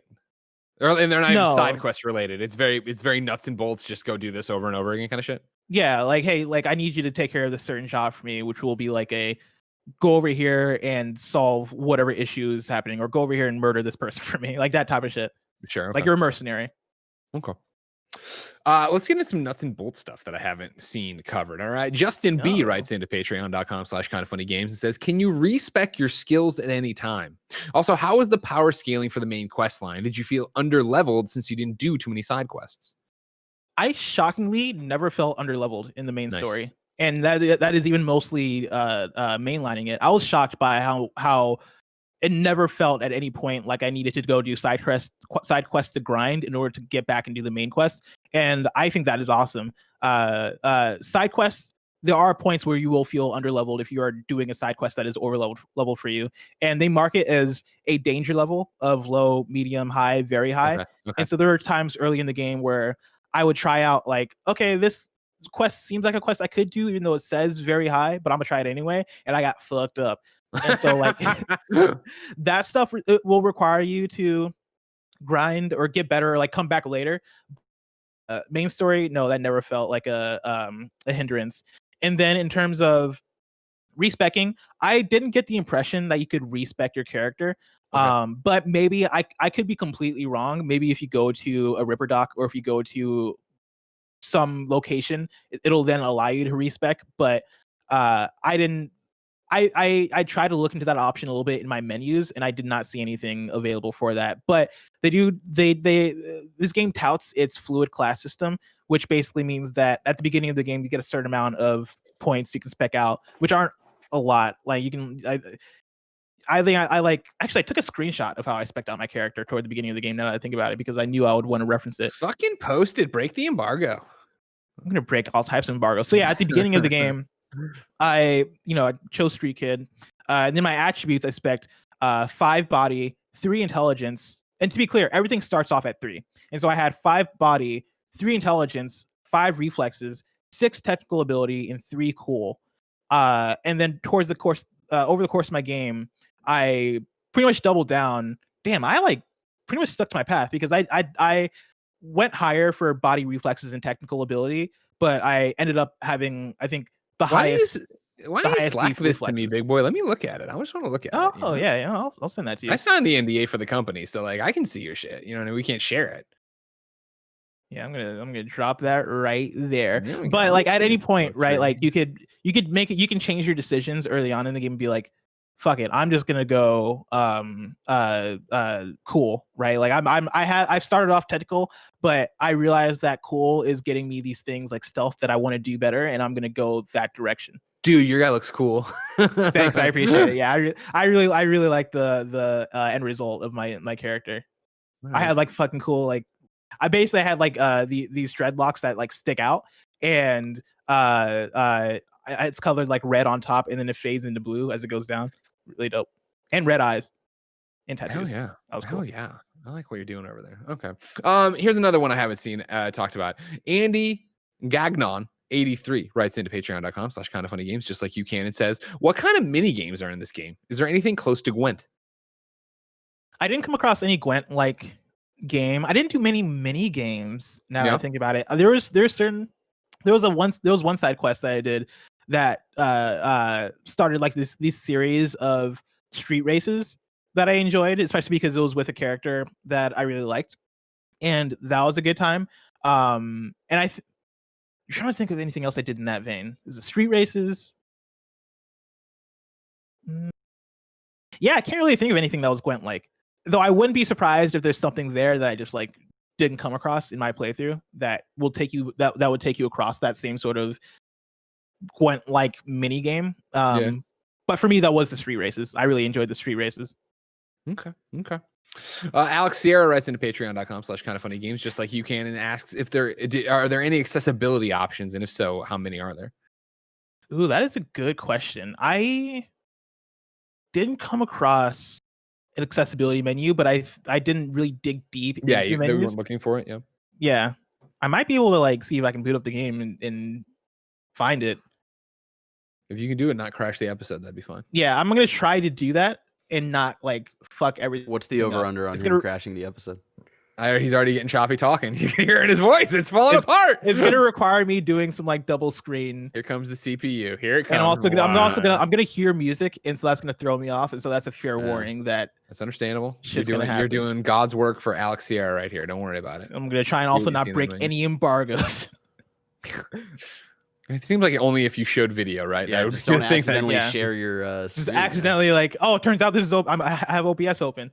Everybody watching live on YouTube, first off, this is what you pay for. You pay for the access that this could go wrong at any point, and you could see an embargo. But if you do break the embargo, audio. Be cool. You don't hear audio, right? No, I don't hear anything. Okay, cool. I hear everything. No, I can hear all 30 hours of what you've played. All right. I'm in the title screen now. It's going to take a second since they don't have that SSD drive. I can ask another question if you want while you load. Go for it. Is nuts and bolts though, right? Kuchoko says, did you use photo mode to take a picture of your Cyberpunk? I didn't, and that's because I didn't realize I didn't know how to get into photo mode until after I beat the game, and by then I was like, fuck it, who cares? That photo mode looks dope. I mean, I can also try that out. No, I've seen the video. The video's out. You can go watch the video. Oh, there's video. Okay, there you go. What do you want? All right, I'm loading in. Roger in the chat says, everyone to zoom into Blessing's glasses reflect. No, don't. My one hope as we go a little bit into this about like, man, I hope the console version isn't complete trash. If you remember, the console version has leaked. Like, people have been getting it early and talking about it and seeing it. And I never saw anybody be like, this is unplayable. Granted, I saw mainly I got it early from Best Buy. I'm going to pop it in. But I haven't seen people be like, I'm broken. This is horrible. So that's my hope that we don't. Okay, so but again, they would have sent us that, you know? There's colorblind modes. Better. No, I don't think it's better. No, by no means do I think it's going to be better than PC. I just don't want it to be an abomination. Yeah. That's my standard. Better, not even worried about it. I just want it to be fine. I don't know. I think they sent us the best available version. I agree with you. I'm not. You're arguing something I'm not arguing. I Okay. swear, All Barrett. Hands up. Don't shoot. Like that's Greg, totally stop not what it's actually. arguing That's with the thing, me. isn't it? Hold on. I didn't mean that. That's actually a phrase now. Sorry, but I'm saying like no. Like that's not what I'm saying. Stop arguing with me. So far I found a colorblind mode. Okay. Which is nice. I'm not finding much for accessibility. I'm gonna be honest. It does not look good for That's accessibility. Not good, Okay, here controls. I mean, you can invert. there you go. Well, I mean, yeah, scientists are studying how to get around that, but we'll see what. Here we go. You can increase text size, which is nice, and you can have background opacity on subtitles.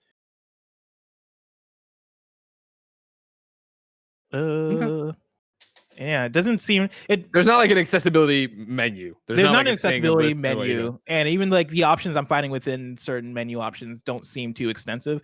But you can fuck with subtitles, and there's a colorblind mode, and it seems like it doesn't go much deeper than that. Okay.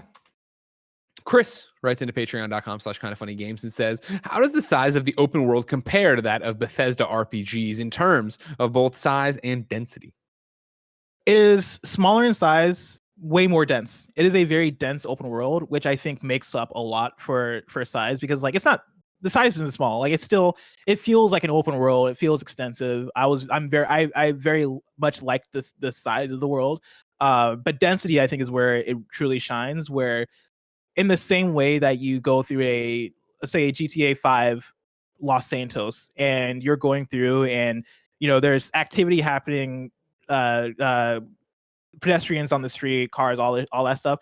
That same level of, oh yeah, there's a lot going on is here, but with then like you put in the RPG systems that are at hand, and it's like, oh wow, okay, this truly feels like I can talk to people and get quests and like really live and like do shit with the density that's here, right? That's outside of just look at pedestrians or shoot them. If you're playing GTA 5, like sure, I do. Of course, yeah. Yeah, shoot the pedestrians, right? I'm not to run them over, get them out of the way. Just every now and then. I got 3 more for you. All right. Tommy Goodall writes into patreon.com/kindoffunnygames, just like you can. It says, how much variety is there in the weapons? Is it something where different people will use certain weapons based on their tastes, or are there a definitive best weapons that pretty much everyone will use? There is very good variety in the weapons. Like you can collect legendary and iconic weapons throughout the course of the game, which are like these cool, these like special weapons that you earn by completing certain missions. You had mentioned it was kind of like Borderlands a little bit with guns, but I didn't realize it was like that. There was classes to them. I think it goes like uncommon, common, rare, legendary, iconic. I'm sure that I'm missing something in there, but it goes by those class systems in terms of item rarity. And I was very satisfied with how weapons are. There are 3 classes of weapons, being smart weapons, tech weapons, and power weapons. And I'm sure like I think people are gonna vary in terms of what their playstyle is, because I've said before, right, that I upgraded my technical ability for my character, which meant that when it came down to tech weapons, that I would have like more options there. Like I'd be better with that stuff when it comes to gunslinging. Whereas I'm sure if you wanted to put in all your points into the annihilation tree, you then can become like a heavy weapons expert and go with that. It really comes down to how you want to play. But I don't think there's going to be like hey, if you're not playing with smart pistols, you're fucking up. Screwed. I don't think there's anything sort of like that. And so take with that what you will. Okay. Ben Murray writes in, says, we know some best friends, parentheses, Alana, for example, were in the game. How many characters did you come across in your playthrough that you were able to recognize by model or voice? Like 1, and I would say it, but like it's like a cool Easter egg. Yeah, very smart. It's all that people come across that. There was like another character where I was like, is this particular person? But I couldn't make it out. It felt such like a random kind of character kind of thing to be a person we recognize. And so I'm not even gonna say because I don't want to get it wrong. Sure, fair enough. Yeah, I didn't have many of those. I didn't have many of those moments where I was like, oh shit, it's fucking Troy Baker or like Greg Miller's in this game. I didn't have that. I didn't realize. I mean, I knew the Alana announcement, obviously, that she was in the game. And then today, somebody put up something. I think it was actually a negative they were trying to play, but it was a list of like influencers that were in it. I was like, oh man, I know a bunch of these people, and I didn't realize they were in this game or whatever. And so, like, I'm interested to see if I run into I wonder, them at all. can you send me that list? Because if I see the name I'm thinking of, I'll be able to point it out. And to kind of piggyback off of this of like things in the game, how's that soundtrack though, Bless? The score I think is awesome. I really like when the battle music kicks in because it gets into like some cool like EDM-ish type stuff. How's the radio when you're driving around in the car? I feel like this is gonna be my hot take. It's fine. Damn. Like I usually in video games I listen to the hip hop station, and I couldn't help but to be like, this hip hop station was curated by somebody who just listened to Run the Jewels. Granted, I think I'm pretty sure Run the Jewels is in the game. Yeah, I think they advertised wrote a that song specifically for the game. Yeah, or like that. But a lot of it was in the game.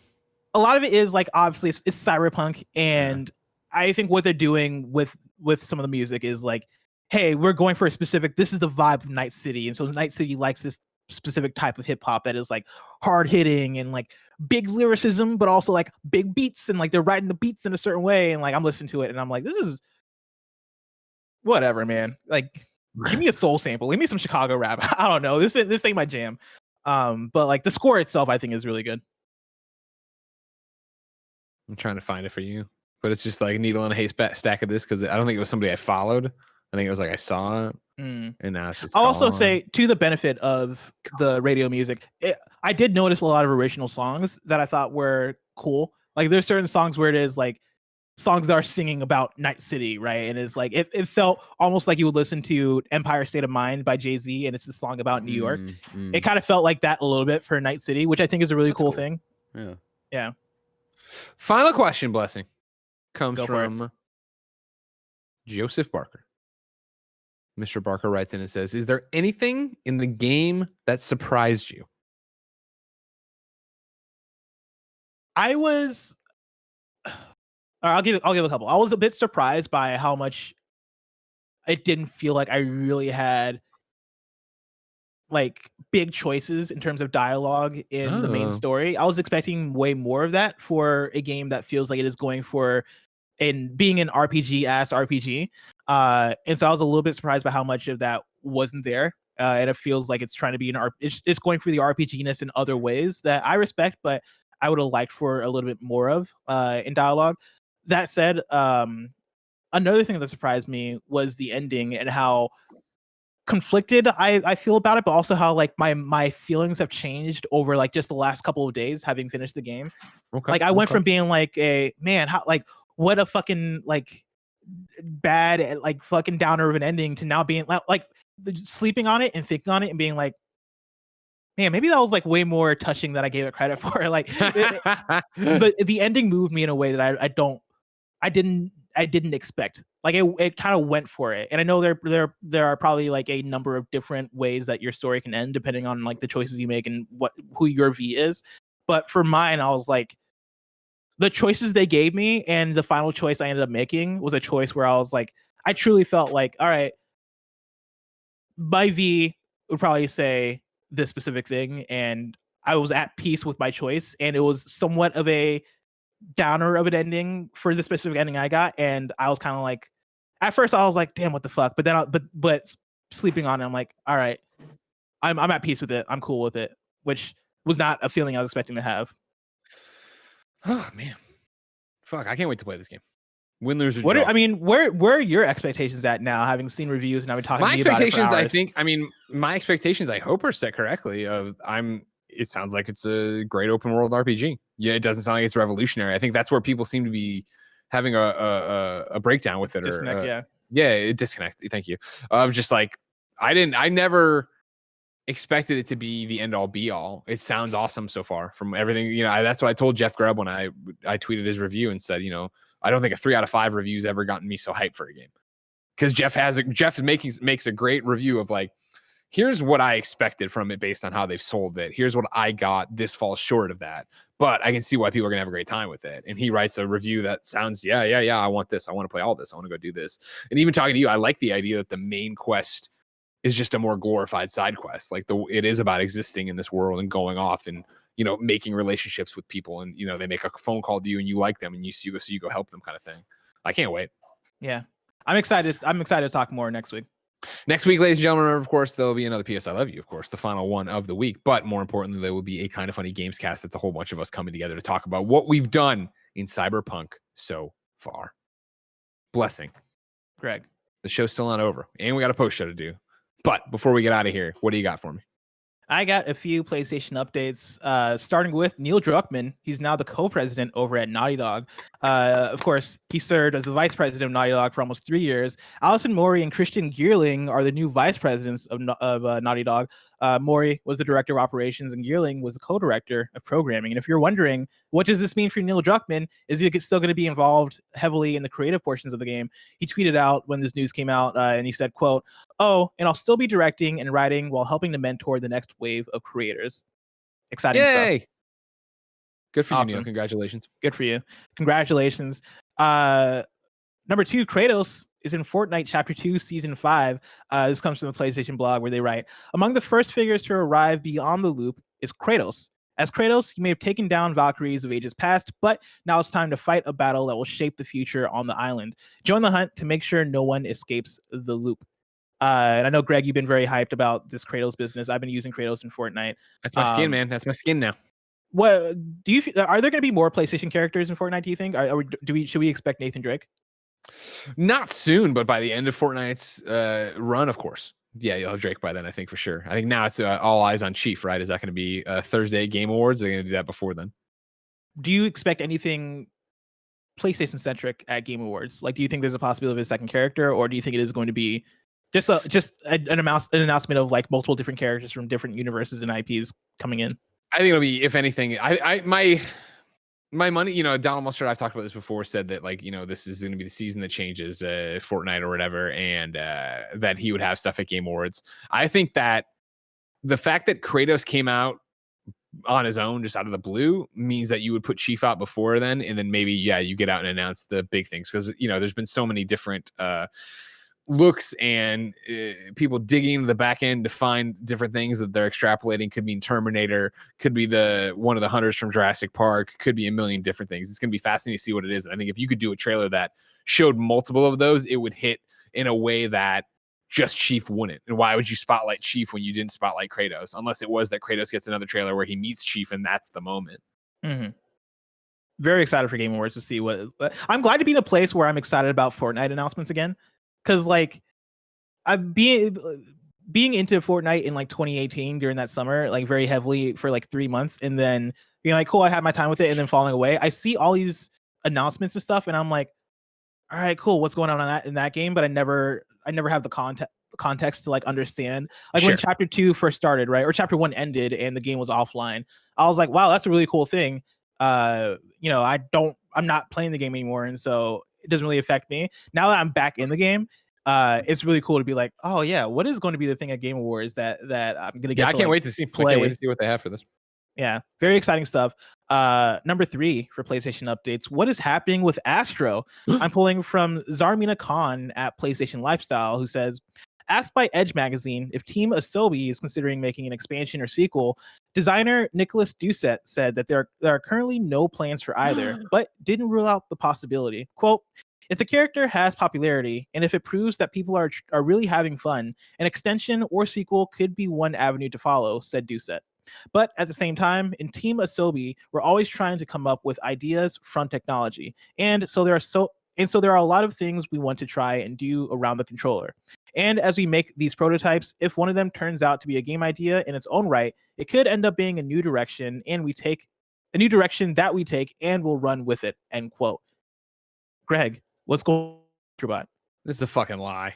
They're working on another game. That PlayStation blog post ended with, you'll see Astro Bot soon, didn't it? Remember that? Yeah, it did. It 100% did, which is making me wonder why are you trying to fool us? All right, hear me out though. What if there's no Astro Bot game and Astro Bot gets announced for Fortnite at the Game Awards? Yeah.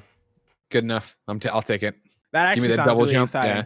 I know Tim Yeah. Gettys doesn't like his round legs, but I really dig Astro Bot. And Such a weird thing not to like. You know what I mean? Like, why his don't you design is perfect. Tim Gettys He's is on the he's wrong gorgeous. side of history. It's okay. Terrible. I get it though. I get it Yeah. because I have the same complaint when it comes to some Pokemon. It's like these things are too round. That I Hey, understand. Give them some edges. hey. Give them some. I feel some hints at some of that anti-fat Cyberpunk Pikachu, edge. and I don't appreciate it. No, Blessing. I like Chunky Pikachu. Okay. I like Chunky Pikachu. Okay. It is the current. It's like whenever they announce a new gen and they're like, here are the starters. They look like all the other starters. They all look the same because they're all based off of pillows. Like they all look like fucking round. They all look like round rats that like. They don't look dangerous. I want a You're dangerous looking starter rats. Pokemon. That's fair. That's what I want. But I think this quote is interesting, right? Where he's talking about how we're always trying to come up with ideas from technology because Astro Bot Rescue Mission and Astro's Playroom now are both games that feel like they are meant to display the possibility of the hardware that they're on.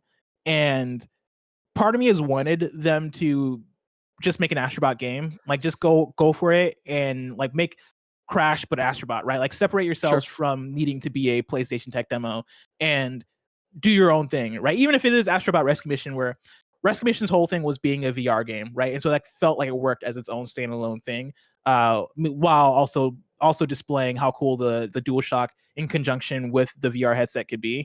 I don't necessarily need a new Astro Bot game to be another display of the DualSense or another display of what's so cool about the eventual PS5 Pro or whatever that may be. Though I understand that they're excellent at doing that. Like they're pros at doing that. And I understand PlayStation being like, we need you guys to keep doing this because you guys are fucking killing it. Yeah, I think this is just, being on the record with Edge Magazine and being a designer. You know what I mean? We have nothing to announce at this time, but they're trying to keep it a little bit more secretive, but they have to be working on it, especially after the success they've seen, the popularity they've seen, and then that Astro Bot will be back sooner than later or whatever the hell it said. Do you think it is another tech demo-ish sort of thing, or do you think it will be like a full game? At this point, it's got to be a full game, right? They understand so. They have something here. They saw the success of Rescue Mission and how much people loved that and how that was like, people were saying it was like the Mario 64 for VR. And then they've seen now the success of this, of bringing Astro Bot to such a bigger swatch of people with the PlayStation 5 and the juice that Playroom's gotten there. I think you look at that and you easily go, yeah, why aren't we putting out a $30 game? Why aren't we putting a $40 game? Now it's time for PlayStation Picks. Of course, this is where we highlight a few of the cool looking games coming to PSN this week. Starting with the big hitters, we got Destiny 2 coming to PS5 on Tuesday, December 8th, 2020. Puyo Puyo Tetris 2 coming to PS5 and PS4 Tuesday, December 8th, 2020. And then Cyberpunk 2077 coming to PS4 Thursday, December 10th, 2020. As far as the picks themselves, I'm going to start off with a game called Temtem coming to PlayStation 5 on Tuesday, December 8th. Barrett, I have a trailer that you can play as I'm reading through the game description. Temtem, I'm already on. Already up. You don't even. See, Yeah, Kevin, you don't even again, need to Kevin ask would me. be eating a hot chocolate. He wouldn't know what's going on. We'd have to tell him. I know Exactly. how Kevin to be direct freaking out my right now. dude. Don't worry. Damn, son. MVP. Temtem is a massively multiplayer creature collection adventure. Seek adventure in the lovely airborne archipelago alongside your Temtem squad. Catch every Temtem, battle other tamers, customize your house, join a friend's adventure, or explore the dynamic online world. I am very interested in this game because it is MMO Pokemon. It is very blatant. Blessing, I will let you know I started this game last night, so I would have something to talk about new on this show when I thought we were going to have time to get through what we've been playing, and I will let you know this is just fucking Pokemon. This is just fucking Pokemon. Very excited about it. Hey man, go get it then. Yeah, it's like I'm not the biggest Pokemon fan by any stretch of the imagination.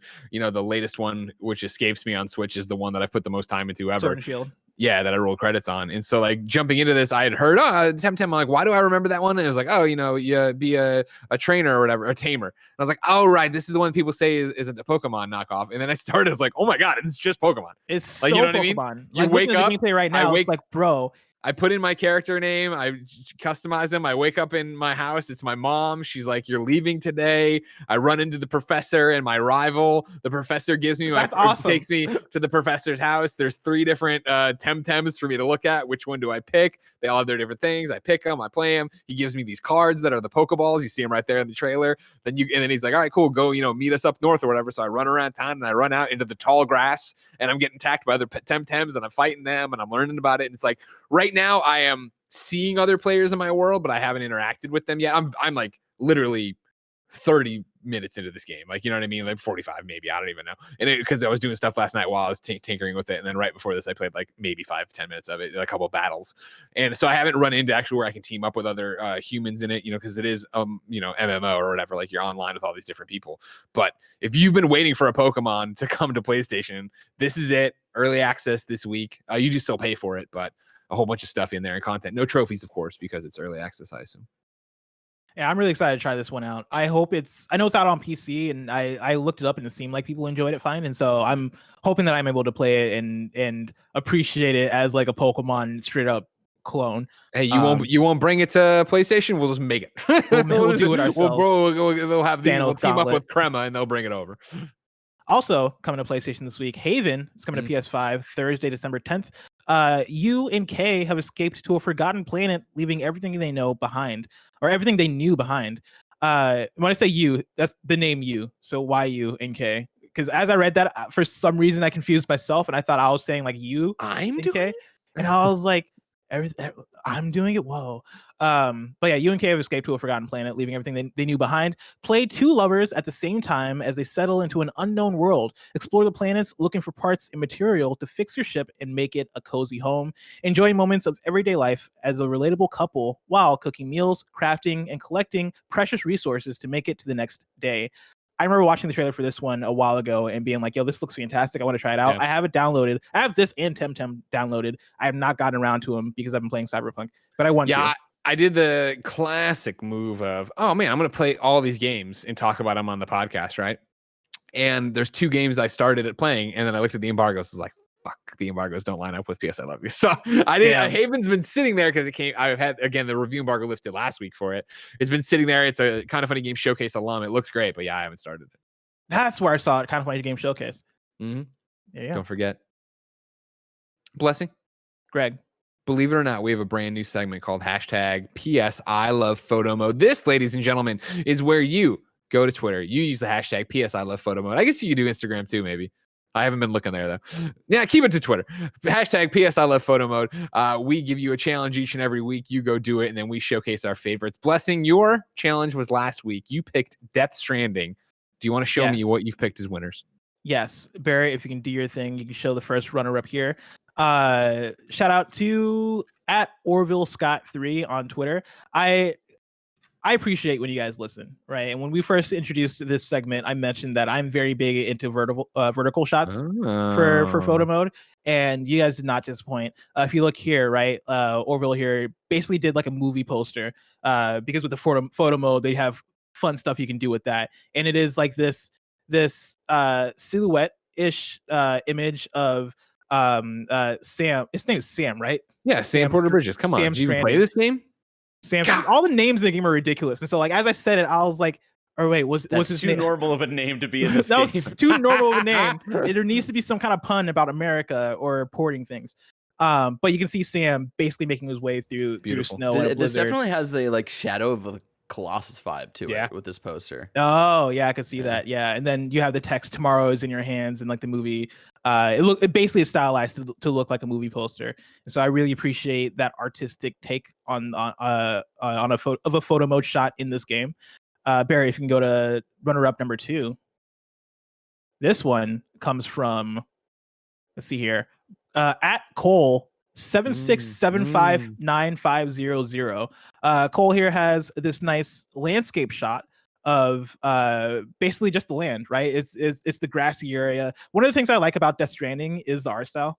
Like I really love how the open environments look, because it is a lot of times either just grass or just desert or just straight up just land. And I think it looks very beautiful. It's very aesthetically pleasing. And yeah, you can also see one of the company buildings. I forget always so much lingo in this game. But one of the corporation buildings in the background, and then also Sam is holding a human body shaped package, which you have to assume it's one of the humans that you're carrying, transporting in the game. So shout out to that. Barrett, if you can bring the number 1 pick, the winner of PS Love Photo Mode for episode 49 of PS Love You XOXO. This one comes from Killjoy @Killjoy1994, the homie William. They submitted this one. and it's basically another vertical shot. It's another movie poster shot, but this one is more close up to Sam Porter Bridges and the baby he's carrying. Or sorry, the BB he's carrying. Got to go with the lingo. He's carrying the BB. It's a close-ish up shot of him and the BB, and like this, like kind of a. He seems very fatherly in this photo, is what I'll say, right? Like he looks like he's really caring for this thing. And you see like a rainbow in the background. It is him juxtaposed against a blue background, and I really like how it looks. I really like the colors. I really like the blue. I think it is a very aesthetically pleasing shot. And again, I like the movie poster look. Tomorrow's in your hands. I like the BB is giving you thumbs up. The BB is giving you a thumbs up. Double Yeah, thumbs there's up. so much. There's Two levels. thumbs There's up. levels. It's like to this guy. it's like in the game giving you like the quote unquote review, like 2 thumbs up. Like. Yeah. So you gotta. I do remember the likes in that game. I gotta go back and finish that game because I'm ashamed. You never that's like finished it? That's one of the things I'm ashamed about. Didn't you love that game? I did, and like I fell off. I forget what reason. I fell off for some reason. I think it was because I was moving to San Francisco. That's right. And like I kept meaning to get back to that game, but the mission that I landed at was like a mission to like walk all the way back across the country. And like I got there and I was like, I'm gonna be in the mood for this one day, and I never made it. That day is not today. That day never made it today. Understandable. Blessing, since you picked last week in Death Stranding, it's my time to pick what will be hashtag PSI Love Photo Mode for episode 50, the final episode of 2020 when it comes to PSI Love You XOXO. And of course, I want to see everybody use that Cyberpunk 2077 photo mode. Yeah. That looks sick as hell. So remember, hashtag PS I love photo mode. Hit me up on Twitter, or just put it up on Twitter. I don't have to hit me up with your Cyberpunk 2077 photo modes, and I will pick the 2 runner-ups and 1 winner for next week. Ladies and gentlemen, that's another episode of PS I Love You XOXO. Remember, the fun doesn't stop here. You can head over to patreon.com/kindafunnygames, where, of course, you can be part of the show. You can get the show ad-free, and you can get the post-show we're about to do. Remember, each and every week, Blessing and I get together to talk about all things nerdy when it comes to PlayStation. You can catch it early and watch live on patreon.com/kindafunnygames. You can catch it later, youtube.com/kindafunnygames, Rooster Teeth, and podcast services around the globe, no matter where you get the show. Thank you so much for your overwhelming support. You guys continue to be the best audience. Again, this morning I put up with 2 hours to go till showtime. Hey, now that you know Cyberpunk reviews, what are your questions? Got so many of them. You made the entire show happen. Thank you all for that. We love and appreciate you. Blessing, once again, congratulations. Thank you for doing this for Kinda Funny. Thanks for killing yourself to get this review done. Of course, I'm going to need a raise and some days off. Thank you. Denied on both fronts. Ladies and gentlemen, until next time, it's been our pleasure to serve you.